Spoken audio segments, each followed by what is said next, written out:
I think there's a really common misunderstanding and self-limiting belief when it comes to luck, and how getting lucky or being lucky influences someone's path to success.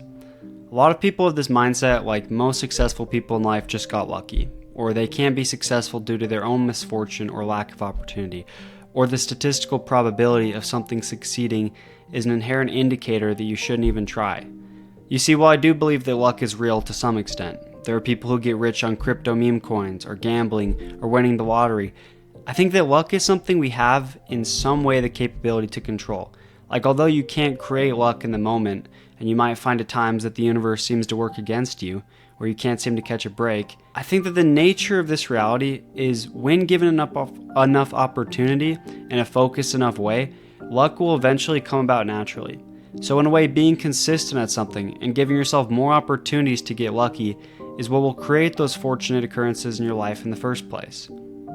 Okay, so just to zoom out and illustrate what I mean before my opinion feels baseless, I recently worked for the summer as a door-to-door salesman, and although I didn't do incredibly well, I ended up succeeding a lot more than I thought I would at the start. And now something to understand about this job was that it was commission only, as in you only get paid when you sell, and only when you sell, right?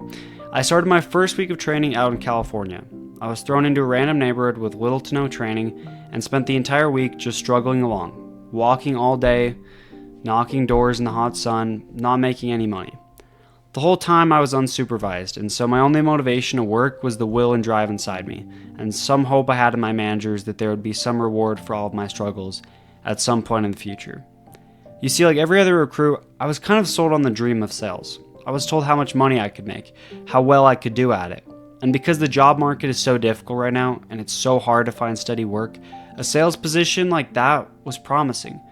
You see, the thing about sales, unlike most jobs, is there isn't any risk to the employer really, and so they'll hire practically anyone, and it can be a good option when you feel like you have no other choice. This is just a side note, but anyone struggling to find work in this modern economy, it's definitely worth considering. Maybe try applying for a couple sales jobs, see if there's some that would at least give you a chance, and if you're good enough, that commission might not be a ton, but it's better than nothing, right?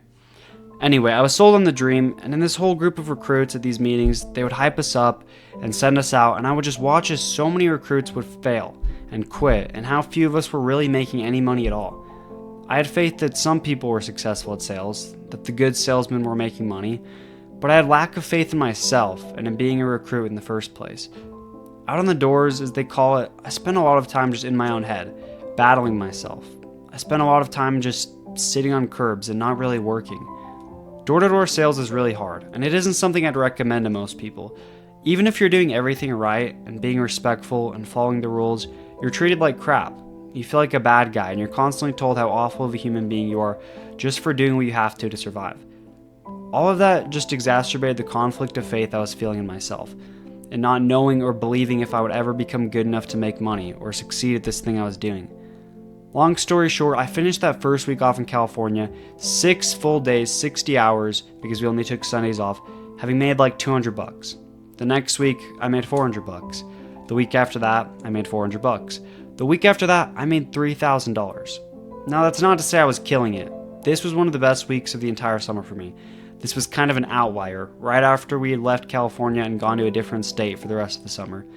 But it was like the whole time I'd been making these sacrifices, I'd been consistent, I'd been learning and doubting myself even as I kept showing up. I watched as the recruits around me dropped from 40 down to 5. So many confident people telling me how they'd finish a whole summer. So many braggers who didn't last a week. In our work, there was this common experience of getting really lucky with a sale. Like you happen to find someone who already knew our company, already wanted it, and it's just a matter of paperwork.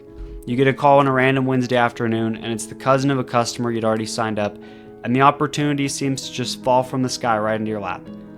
But in a way, these moments of luck were only possible because of the consistency I'd put in at doing that job. I only had that week where I did so well because of the weeks before where I sucked and I was struggling. I only got lucky that week and made $3,000 because of that first week I only made $200, because of those next 2 weeks where I only made $400. And so it all kind of evened out in the end.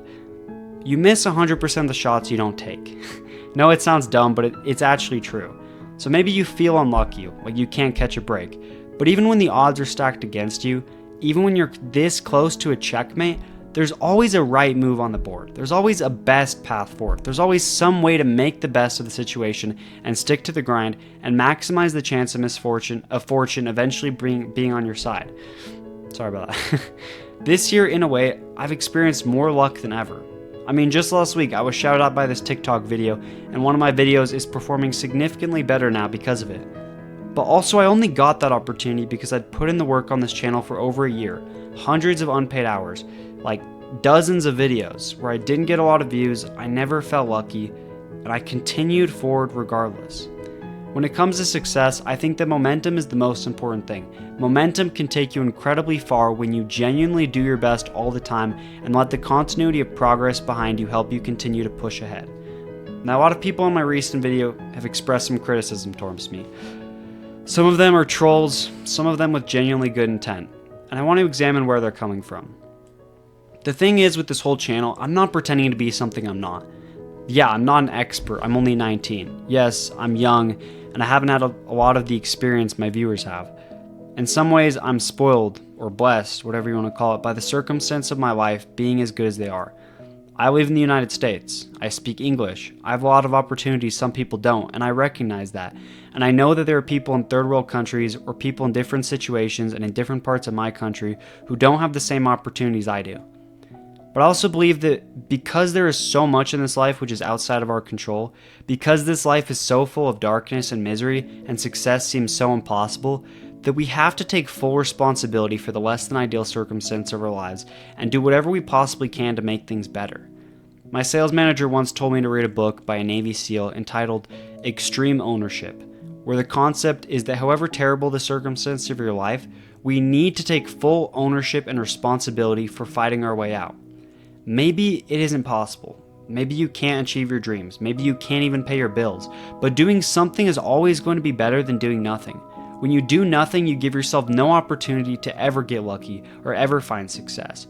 When you try, you don't guarantee those things, but you at least put them in some realm of possibility for you.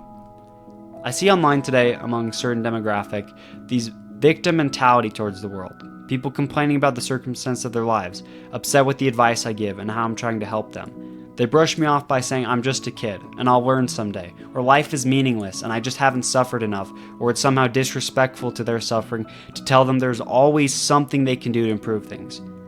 And honestly, I think this is really sad to see, and I've experienced this same thing myself when I developed my health issues. It's like most of us when we're struggling, we initially resort to self-pity. We lament at how awful things are. We beg or complain or feel justified in wishing we never existed at all, and in believing that life is inherently meaningless because of the suffering found throughout. When I developed my health issues, I still had this self-importance, which is what it is to some extent. I still pitied myself in believing my negativity would help anything, like something or someone would intervene on my behalf and take my struggles away from me. But nobody is coming to save you. No one is going to change things for you if you just complain. You need to take accountability, extreme ownership, and responsibility for the circumstance of your life. Even if it's unfair and we don't deserve to suffer the way we are, the truth is that nothing is going to change if we're not the ones to change it. Because in my experience, only when you do this and begin confronting the enormity of challenges in your life will anything ever even have the opportunity to improve.